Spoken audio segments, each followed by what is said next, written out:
International standards తో quality education అందిస్తుంది futuristic edu initiatives. గారు పాపికొండల్లో ఇలా గోదావరి నదిలో మీతో ప్రయాణించడం అదొక great experience. I don't know, అంటే మీతో పాటు నటించిన నటీనటులకి టెక్నీషియన్స్కి ఆ అదృష్టం దక్కింది, ఆ తర్వాత నాకే దక్కినట్టుంది. అవునా? ఇంత అదృష్టం అంటే it's a great experience sir. మీతో ట్రావెల్ చేయటం అండ్ మీతో ఇంతసేపు టైం స్పెండ్ చేయటం, I think it's something very nice. Sir ఒక విషయం చెప్పండి, గోదావరి అందాలని చాలామంది దర్శకులు చూపిస్తూ వచ్చారు, కానీ మీరు మీ కెమెరా లెన్స్లో మీరు చూపించినంతగా అంత అద్భుతంగా గోదావరిని ఎవరూ చూపించలేదు అన్నది ఒక వాస్తవం. అది మీ చెవిన కూడా పడి ఉంటుంది చాలా సందర్భాల్లో. అంటే ఏం చేస్తారు సార్ అంత అందంగా చూపించడానికి? ఏంటి, what is that extra care you take? మామూలుగా తీస్తామండి, ప్రత్యేకించి ఏమనుకోను. నా గోదావరి నాకు ఎలా కనిపిస్తుందో అలా తీయడం అంతే. నాకు ఎప్పుడు గోదావరి అందంగా కనిపిస్తుంది. అంటే ఇప్పుడు ఇదే గోదావరిలో సార్ ఏదన్నా ఒక ఏరియా, ఈ ఫలానా ఇప్పుడు ఈ చెట్టే ఉందనుకోండి, దీన్ని మీరు ఒక్కొక్క ఫిలింలో ఒక్కో రకంగా ఎలా చూపించారు అన్నది? అదేం కాదు, నాకు ఎలా కనిపిస్తే అలా చూపించడమే, ఇంకేం లేదు. నేరుగా ఇది ఎవరైనా చేస్తారండి, నేనే అనుకున్నాను. నా కళ్ళకే అందంగా కనిపించింది, అందంగా చూపిస్తాను. సార్ గోదావరిలో మొట్టమొదటిసారి మీరు చిత్రీకరించిన ఫస్ట్ సీన్ ఏంటి సార్? సితారా సినిమాలో కిన్నెరసాని వచ్చిందమ్మా అనే పాట ఉంది. ఓకే, ఇక్కడే దేవిపట్నంలో తీసి, ఇక్కడిది సార్ దేవిపట్నం నుంచి వాళ్ళకి అదే కంపెనీ రేవ్ అంటారు, ఆ కంపెనీ రేవ్లో తీశానండి. అక్కడ నుంచి చాలా పాపికొండ లోపల అది చేసుకుంటూ చాలా సినిమా గత 30 ఏళ్ళుగా చేసుకుంటూ వస్తాను. అంటే ఫస్ట్ సాంగ్ పిక్చరైజేషన్ మొట్టమొదటిదే గోదావరి మీద మీరు చేసింది? సాంగే కాదు, సితార్లో సీన్లు అని చేశానుగా. అంటే మొట్టమొదటి సార్ ఫస్ట్ టైం కెమెరా పెట్టినప్పుడు అంటే ఒక షెడ్యూల్ అండి, కెమెరా ఒక షెడ్యూల్. ఓకే, ఆ షెడ్యూల్లో పాటలు ఉన్నాయి, సీన్స్ ఉన్నాయి. సితార సినిమా, అదే సితార్ వచ్చి 30 years దాటింది. సార్ మీ పసలపూడి మీ ఊరు సార్, పసలపూడి గురించి మీరు రచనలు ఫస్ట్ అంటే పసలపూడి కథలు అని ఒక 72 కథలు రాశారు. ఆ కథలు యాక్చువల్గా రియల్ స్టోరీస్. ఆ రియల్ స్టోరీస్ని మీరు ఇంత అద్భుతంగా రాసిన తర్వాత చాలామంది ప్రశంసించారు. అసలు మీరు రాయటం ఎప్పటి నుంచి మొదలుపెట్టారు సార్? నా 14th year 15th year నుంచి మొదలెట్టాను. 14th year నుంచి ఏం రాశారు సార్ మొట్టమొదటి సార్? సత్యసుందర్ నవ్వింది అని. ఓకే, ఒక మా ఏరియాలో ఒక కరణంగారు అమ్మాయి, వాళ్ళు కొట్టడానికి కూడా వచ్చారు. అవునా? అమ్మాయి ఎవరిని చూసా నవ్వుతూ ఉంటుంది. వాళ్ళు అపార్థం చేసుకుంటుంటారు కుర్రాళ్ళు. లాస్ట్కి చూస్తే ఆ అమ్మాయి అలా నవ్వడం అనేది అమ్మాయికి ఒక వ్యాధి లాంటిది అనమాట. నిజానికి మామూలుగా నవ్వుతుంది అంతే అమ్మాయి, ఎవరిని దృష్టిలో పెట్టుకుని కాదు. అలాంటి ఒక క్యారెక్టర్ మీద కథ రాశాను. ఆల్ ఇండియా రేడియోలో చదివాను, మర్చిపోయాను. యువాణి కార్యక్రమంలో ఓకే చదివాను. సత్యసుందరి నవ్వింది, దానికి బాగా అప్రిసియేషన్ వచ్చిందంట కదా సార్? అసలు ఆ నవలకు కూడా ఆమె మీరు రాసిన దానికి పర్వాలేదండి. మొట్టమొదటిసారి మీ అదే టైంలో మీ కథ ఒకటి ప్రచురితం అయితే అసలు మీకే డౌట్ వచ్చిందంట కదా, అసలు వస్తుందో రాదో అని మ్యాగజైన్లో. మొట్టమొదట పబ్లిష్ అయిన కదా, ఇదే పబ్లిష్ అయిన తర్వాత జయశ్రీ అనే ఒక మ్యాగజైన్లో నా మొట్టమొదటిగా ఆంధ్రజ్యోతిలో వచ్చిందండి. పురాణం సుబ్రహ్మణ్య శర్మ గారు వేశారు మొట్టమొదటి కాదు. ఓకే, ఆ తర్వాత నవల కూడా ఆయన వేశారండి ఇమీడియట్గా, మంచు పల్లకి అని. అదే పేరుతో సినిమా కూడా వచ్చింది. కానీ మీరు రాసిన కథకి సినిమాకి సంబంధం లేదు కదా సార్? టైటిల్ ఒక్కటే మీది వాడారు. ఆ టైటిల్ కూడా నేను పెట్టలేదండి, వీరేంద్రనాథ్ గారు, ఆయన డైలాగ్ రైటర్ అనమాట ఆ సినిమాకి, ఎండమూరి వీరేంద్రనాథ్. గురు సినిమాకి నీ మొట్టమొదటి నవల టైటిల్ పెడితే ఎలాగుంటుంది అని అడిగారు ఆయన. ఓకే, సరే నేనేమి బాగుంటుంది అడాప్ట్ అవుద్ది అనుకుంటే పెట్టచ్చు అనుకున్నాం, పెట్టా. అలాగా మంచు పల్లకి పేరు పెట్టా. సార్ మీరు కథలు రాసినప్పుడు మీ మొట్టమొదటి రెమ్యూనరేషన్ ఎంత సార్ మీకు గుర్తుందా? 25 రూపాయలు. 25 రూపాయలు? 25 రూపాయలు. ఆల్ ఇండియా రేడియో నుంచి చెక్కు 25 రూపాయలు. ఓకే, ఎట్లా అనిపించింది sir first time at the age of ఎంత సార్? 15 ఏటా సార్? 14 ఏట. అది ఏమనిపించిందో నాకు తెలియదు కానండి. ఆ డబ్బులతో మా పోస్ట్ మ్యాన్ నేను పార్టీ చేసుకున్నా, డబ్బులు వాడే. ఓకే, 25 రూపీస్తో చాలా వచ్చేవి. పెద్ద అమౌంట్ అండి అది. ఒకసారి కాదు 3-4 సార్లు మా ఊరు పసరబడి లాకల్లో కూర్చుని. అదే సార్ పసలపూడి కథలు బాగా ప్రాచుర్యం పొందిన రోజుల్లో మాల్గుడి డేస్తో దాన్ని కంపేర్ చేశారు. ఆర్కే నారాయణ రాసిన మాల్గుడి డేస్. అవును కదా, మాల్గుడి డేస్ అద్భుతం కదా. యా, మాల్గుడి డేస్, తెలుగులో అమరావతి కథలు, అద్భుతాలు ఇవన్నీ. నేను వారు ఎంగిల్ చేసి రాశానేమో నా తెలియదు. కానీ మీరు చెప్పండి సార్, ఆర్కే నారాయణ గారు రాసిన మాల్గుడి డేస్తోని మీరు రాసిన ఈ పసలపూడి కథల్ని కంపేర్ చేసినప్పుడు sir, as a writer I'm sure మీరు చాలా గర్వంగా ఫీల్ అయి ఉంటారు.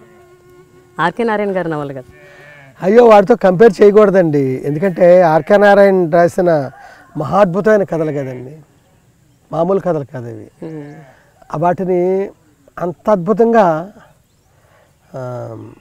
శంకర్ నాగ్ పిక్చరైజ్ చేశారు. పసలపూడి కథలు అలా లేవు, పాడు చేశారు. అవి అద్భుతంగా చేశారండి.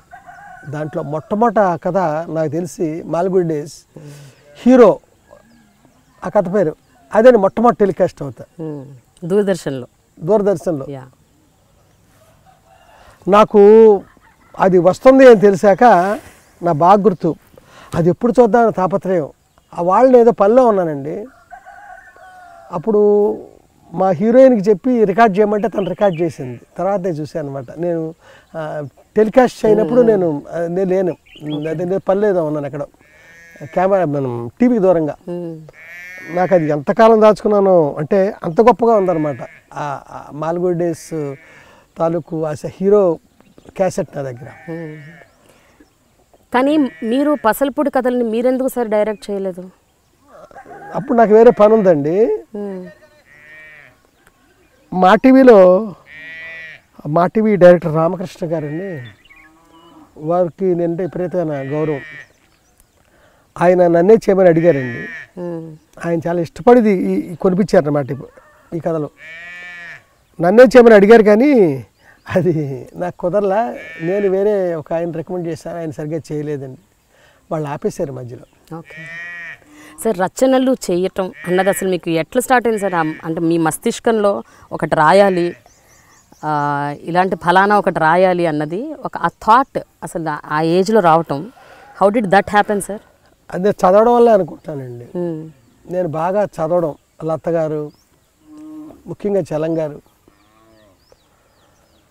బుచ్చిబాబు గారు, ఇవన్నీ చదవడం వల్లే బాగా. మా ఊరు లైబ్రరీ మొత్తం అంతా అవపోసన పెట్టేశాను చిన్నప్పుడు. ఆ లైబ్రరీ మాస్టర్ నాకు మంచి ఫ్రెండ్ అండి. మేమిద్దరం ఒక రాత్రి దసరా బుల్లోడు సినిమాకి కూడా వెళ్ళాం ఆ రోజుల్లో, సెకండ్ షోకి. అంటే నేను ఎక్కువగా అక్కడికి వెళ్ళి చదవడం, ఆయనకి చాలా ఇష్టం పెరిగింది, అంతే నా మీద వాత్సల్యం పెరిగింది. దాదాపుగా ఆల్మోస్ట్ అన్ని రకాల పుస్తకాలు చదివారా సార్ మీరు? పర్వాలేదు. మీకంటూ ఒక జానర్ ఏమైనా ఉందా స్పెసిఫిక్గా, నేను ఇలాంటి మాత్రమే చదువుతాను అలా ఏమన్నా ఉండేదా? ఏమీ లేదు, జానర్ అంటే ఏమీ లేదండి, అనుభూతి. ఓకే. కానీ న్యూస్ పేపర్లు మ్యాగజైన్లు మాత్రం చదివేవారు కాదు? తక్కువ అండి. అప్పటి నుంచి ఇప్పటివరకు అలాగే ఉందా సార్? అప్పుడు అలాగే ఉంది. ఎక్కువ నవళ్ళు, రచనలు, కథలు. న్యూస్ పేపర్ చదవలేని రామోజీరావు తిట్టారు కూడా ఒకసారి. ఎప్పుడండి, ప్రేమించి పడ్డాడు వారిదే సినిమా, ప్రొడక్షన్ నెంబర్ 5 అనుకుంటా. ఆ సినిమా డిస్కషన్ టైంలో పేపర్ చదవను అంటే కోపం వచ్చింది వారికి. సార్, రచనల నుంచి అసలు సినిమాల్లోకి రావటం అన్నది యాదృచ్ఛికమా సార్, లేకపోతే యాదృచ్ఛికమండి? అంటే ఎట్లా జరిగింది సార్ అది? ఎవరో ఒకళ్ళు మామూలుగా దాన్ని ఏమంటారు, నువ్వు ఇక్కడ కాదు ఉండాల్సిందని తీసుకెళ్ళారండి. అలా వెళ్ళాను తప్ప నాకు ఏ పిచ్చి లేదు.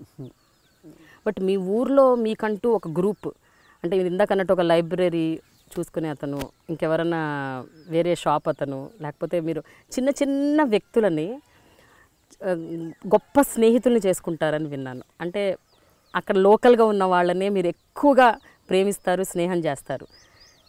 ఉన్నారండి అలాగా. అట్లా ఇప్పటి వరకు కంటిన్యూ అవుతున్న వారు ఉన్నారు సార్ పసలపూడి నుండి?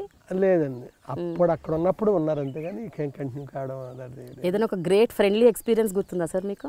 లేదండి, నాకు స్నేహం చేయడం చేత కాదు అసలు. నిన్న ఎవరో ఒకరితో అన్నారు కూడా.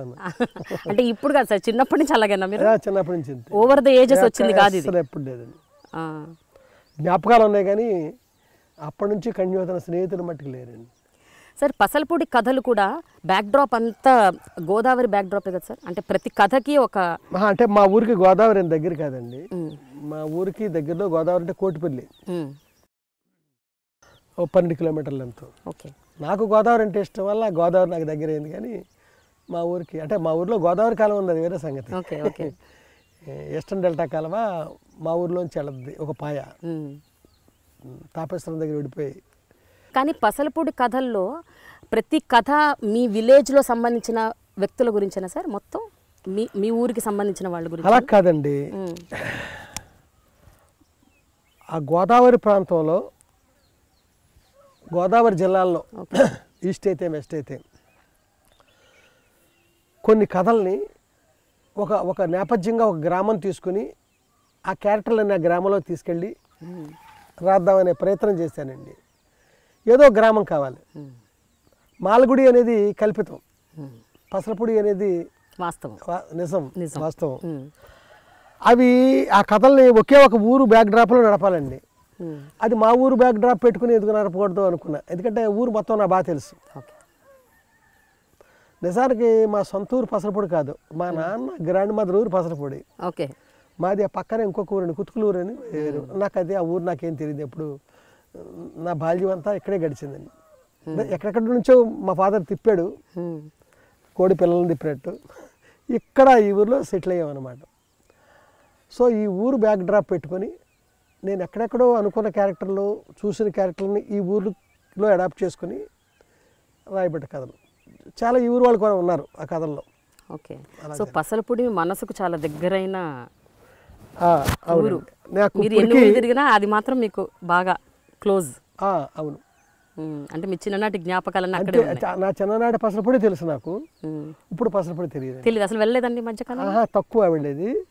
నా చిన్నప్పుడు ఆ కంకర రోడ్లు, ఆ వర్షాలు వస్తుంటే దిగబడిపోయే ఆ మట్టి బాటలు, అవే గుర్తు నాకు. ఇప్పుడు నాకు తెలియదు. అయితే గోదావరి జిల్లా మాండలికం, అక్కడి యాస, అక్కడి వెటకారం, ఇవన్నీ పసలపూడి కథల్లో ఇబ్బడి ముబ్బడిగా ఉంటాయి. అండ్ ఆ తర్వాత కాలంలోనే ఇలాంటి మీ రచనలన్నీ ఇన్స్పిరేషన్గా తీసుకొని సినిమాల్లో కూడా చాలా ఈ మాండలికాన్ని యూజ్ చేయటం, గోదావరి జిల్లా యాసని వాడటం, ఇక్కడి వెటకారాన్ని వాడటం, ఇవన్నీ ఒక పరిపాటి అయిపోయిందని వింటున్నాం సార్. దాని గురించి మీరేమంటారు చెప్పండి. ఏమో తెలియదు కానీ ఒక డైరెక్టర్ నన్ను కలిసి మీ పసలపూడి కథలో ఆ క్యారెక్టర్లో చదివానండి, అవి పెట్టుకుని నా సినిమాల్లో ఎక్కువగా వెటకారం, కలోక్యల్స్ అన్ని వాడాననేసి ఒక డైరెక్టర్ గారు చెప్పడం జరిగింది. అదే ఇప్పుడు వస్తున్న వాళ్ళలో ఒక ఆయన. మరి తక్కిన వాళ్ళు ఏమో నాకు తెలియదండి. ఇక్కడ మొత్తం అంతా యాస్ కాదు కదా సినిమాలు.